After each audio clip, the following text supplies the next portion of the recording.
మీ business ఏదైనా మీ ఊర్లో promotion చేయాలంటే అది సుమన్ టీవీతోనే సాధ్యం. ఇప్పుడే సంప్రదించండి. ఆటపాటలు, ప్రేమ, కళలతో చిన్నారుల ప్రపంచం కొనసాగాలి. కానీ ఈ చిన్నారుల పడుతున్న వేదన మాత్రం ఆటలకు బదులు తీవ్ర మనోవేదనకు గురవుతున్నారు.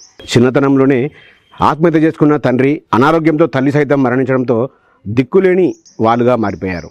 మానవత్వాన్ని ప్రశ్నించే ఒక కథ ఈరోజు మేము పరిచయం చేయబోతున్నాం.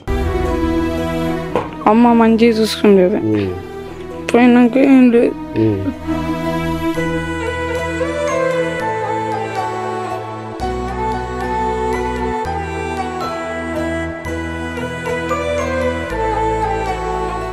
పదమూడేళ్ల పసిప్రాయంలోనే వయసుకు మించి మనోవేదనకు గురవుతున్న చిన్నారుల ఊర్లో ఉన్నాం. ఈ ఊరు సూర్యాపేట జిల్లా నూతనకల్ మండలం శిల్పకుంట గ్రామం. తండ్రి పరశురాములు కుటుంబ కలహాలతో ఆత్మహత్య చేసుకోవడం, సుభద్ర అనారోగ్యంతో మరణించడంతో ఒక్కసారిగా ఇప్పుడు మనం చూపించబోయే ఈ ముగ్గురు చిన్నారులు కూడా ఎవరు లేని అనాథలుగా మారారు. వాళ్ళు ఆటలు ఆడుకోవాల్సిన వయసులో పనులకు వెళ్తూ సొంత భోజనం కోసం కూడా, తిండి కోసం కూడా తీవ్రంగా వేదన పడుతున్న పరిస్థితి కనపడతా ఉంది.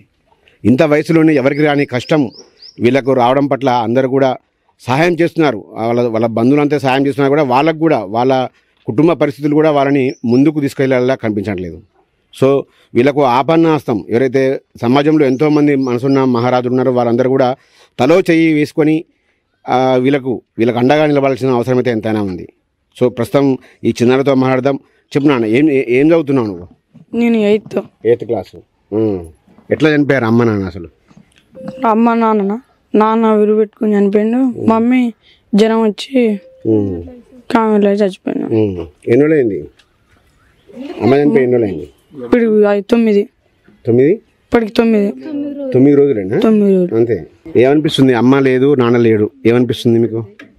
బాధ అనిపిస్తుంది. అంటే అమ్మ ఉన్నప్పుడు మీకు అన్ని భోజనం, అమ్మ పోయిన తర్వాత ఎలాంటి కష్టాలు అనుభవిస్తున్నారు మీరు? అమ్మ పోయిన తర్వాత అమ్మ మంచిగా చూసుకుండేది, పోయినాక ఏం లేదు. ఎట్లా మరి? ఎట్లా అన్నం ఏడ తింటారు? ఎట్లా పోయినా వాళ్ళు ఇంటికాడ మరి ఎట్లా ఈ చెల్లెని తమ్ముని ఎట్లా చూసుకుంటున్నారు? ఇబ్బంది అనిపించట్లేదు నీకు? అనిపిస్తుంది. ఏం పని చేస్తున్నావు వాళ్ళ కోసం? ఏదో ఒక పని. ఎట్లా మరి పిల్లల్ని, తమ్ముని పిల్లని ఇవే బాధ్యత చిన్న వయసులోనే ఎట్లా చూసుకుంటావు వాళ్ళని? నేనే చూసుకుంటా. ఇప్పుడు అమ్మ ఎట్లా అనిపించి, అమ్మ ఎట్లుండేది నీతోని? తినిపించేదా? ఏం చేయించేది? మా ఆటలు పాటలు మాట్లాడిపించేదా అమ్మ? ఎట్లా చనిపోయింది అమ్మ? జ్వరం వచ్చి కావుండే జ్వరం వచ్చి చచ్చిపోయింది. మరి ఎట్లా అన్నం ఎవరు పెడుతున్నారు మీకు ఇప్పుడు? మా పేడన్న. మరి పెదనాన్న ఎప్పుడు పెట్టారు కదా, ఆయన కూడా పిల్లలు ఉన్నారు, ఆయన కూడా ఇబ్బందే కదా, ఆయన కూడా పేదవాళ్ళే కదా. ఏం కావాలి? ఇల్లు కావాలి. రేషన్ కార్డులో వస్తుందా మీకు? రేషన్ బియ్యం వస్తున్నాయా? రావట్లేదు. బియ్యం కార్డు కావాలి, ఇల్లు కావాలి. చదివిపిస్తే మంచి చదువుకుంటావా? ఏమనిపిస్తుంది? అమ్మ లేదు కదా ఇప్పుడు, ఇన్ని రోజులు మీతో పాటు ఉంది అమ్మ, 9 రోజుల నుంచి మీకు లేదు. ఎట్లా మీ ముగ్గురే ఉంటున్నారా? భయం వేస్తుంది. ఏం కావాలరా మీకు? ఇల్లు కావాలి, ఇల్లు, రేషన్ కార్డు. చదువుకుంటారా మంచిగా? హాస్టల్ అట్టగా సీట్ ఇస్తే చదువుకుంటాం. ఈ పసిప్రాయంలో ఏమీ తెలియని వయసులో ఈ పిల్లలకు వచ్చిన కష్టం ఏ పిల్లలకు కూడా రావద్దని కోరుకుంటున్నాం. వీళ్ళు కనీసం ఏమి చెప్పలేని పరిస్థితుల్లో అంత తీవ్ర మనోవేదన గురవుతున్న పరిస్థితి. ప్రస్తుతం మనతో పాటు వాళ్ళ బంధువులు ఉన్నారు. చెప్పమ్మా, అసలు ఏం జరిగింది? వీళ్ళ పిల్లల పరిస్థితి అసలు? మా చెల్లె సార్, మా మధ్య నా చెల్లెక పిల్లలు వాళ్ళు ఆర్థిక పరిస్థితుల్లో జ్వరం వచ్చింది. ఆ సూచుకునేంత శగతకారం లేక చనిపోయింది. పిల్లల మీద ఎవరి మీద వెనక దివి లేక చనిపోయింది. మా మధ్య ఊరేసుకుని చనిపోయిండు. ఇక ఇన్ని రోజులు కూడా మా అమ్మ ఉన్నది. ఇక మేము వాళ్ళ బాబాయ్, వాళ్ళ పెదనాన్నని, వాళ్ళ పెద్దమ్మ, ఇక నేను సేకరించి చూసినాం ఇన్ని రోజులు. ఇప్పుడు మేము కూడా మా పిల్లలకు మేము చూసుకునేది మా చెల్లె పిల్లలు ఆర్థిక పరిస్థితిలో ఉన్నారు. ఎవరైనా కొంచెం వరకు సేకరించాలి అని దయచేసి చెప్తున్నాం సార్. మా చెల్లె చనిపోయింది, వాళ్ళకి వెనక దీమి లేదు. మేము చూస్తే ఎన్నాళ్ళు చూస్తాం, ఆ పిల్లల ఒక్కలైతే చూడగలుగుతాం. మన ముగ్గురు పిల్లలు ఎటు చేసినా తలొక చేయి సేకరించాలి సార్. వాళ్ళని ఒక ప్రభుత్వం చేయాలి. అట్లా ఇప్పుడు ఇల్లు కూడా వీళ్ళది కాదా ఇది ఇల్లు? మరి ఎట్లా ఇల్లు ఎక్కడ ఉంటారు ఎట్లా అమ్మా? ఇది వేరే వేరే వాళ్ళది అయితే ఇస్తే అట్లా ఉంటారు సార్. అబ్బాయి కొంచెం గొడవలు అయ్యి తండ్రి చనిపోయిండు. తల్లి ఏమో ఆరోగ్యం బాగాలేక చూపించుకునే అంత లేదు. ఎవరు అడిగినా డబ్బులు కూడా అప్పుడు సాయం చేసేటట్లేదు. బయటకు వెళ్ళలేక లేవలేక ఆఖరికి హాస్పిటల్ తీసుకుపోయినాక కూడా నిగ్గాల ఇక చనిపోయింది. ఇప్పుడు పిల్లలు ఏముంది తల్లి చెప్పేది చెప్పుకుంటారు. మనసుండాలి చెప్పాలంటే ఏం చెప్పలేకపోతారు. చిన్న పిల్లలు అయిపోయారు. కొంచెం వాళ్ళకి ఇల్లు, కొంచెం ఆధార్ కార్డు, అది బియ్యం కార్డు కొంచెం సాయం చేయాలి.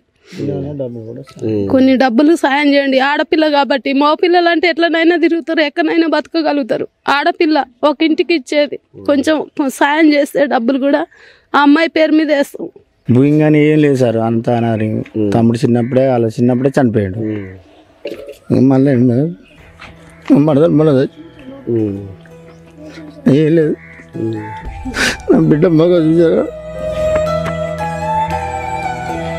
ఇంకొంత సాయం చేయండి.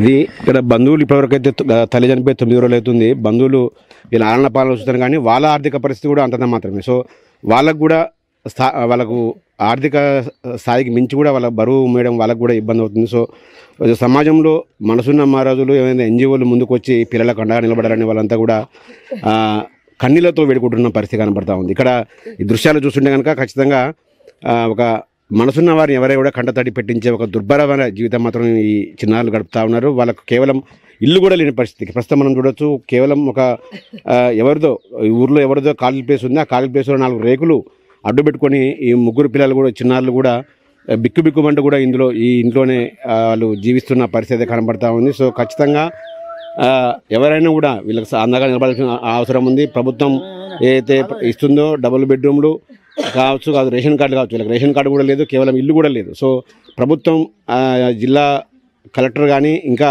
ఉన్నతాధికారులు కలుగజేసుకొని వీళ్ళకి వెంటనే ఒక డబుల్ బెడ్రూమ్ ఇవ్వాలి. అదేవిధంగా వీళ్ళకు ఒక ఉన్నత చదువు చదవడానికి రెసిడెన్షియల్ హాస్టల్లో సీట్ కూడా ఇవ్వాల్సిన అవసరం అయితే ఎంతైనా కనబడతా ఉంది. సో వీళ్ళందరికీ కూడా ప్రస్తుతం ఈ చిన్నారుల జీవితం సమాజంలో మానవత్వాన్ని ప్రశ్నించేది ఒక గాథగా చెప్పొచ్చు. ఖచ్చితంగా వీళ్ళందరికీ కూడా అండగా నిలబడాలి అందరూ. సో అందరూ అండగా నిలబడాలని కూడా సుమన్ టీవీ పక్షాన వేడుకుంటున్నాం. అమ్మ మంచిగా చూసుకునేది. పోయినాక ఏం లేదు.